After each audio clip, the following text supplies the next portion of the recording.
由議員吳國昌同歐錦新向立法會引介修改行政長官等具為人嘅財產及收益可以俾公眾自由取閱嘅建議被立法會否決，多位議員都認為建議欠缺整體性。黃彩晶報道。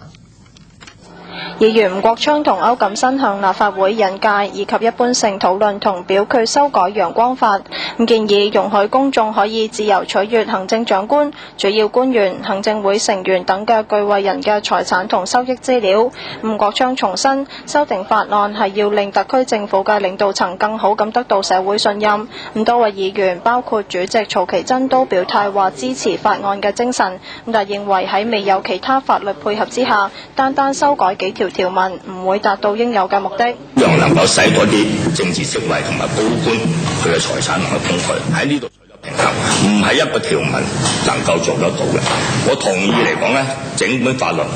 進行審視，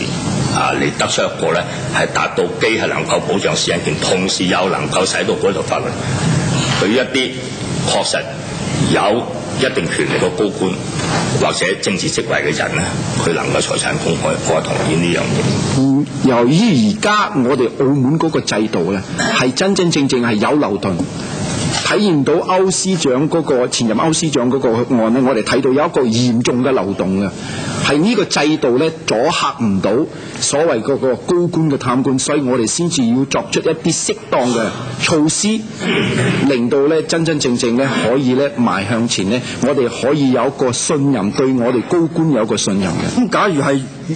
可以任由呢個公眾去取閱嘅話咧，呢個透明度非常之高，好容易咧引起一啲咧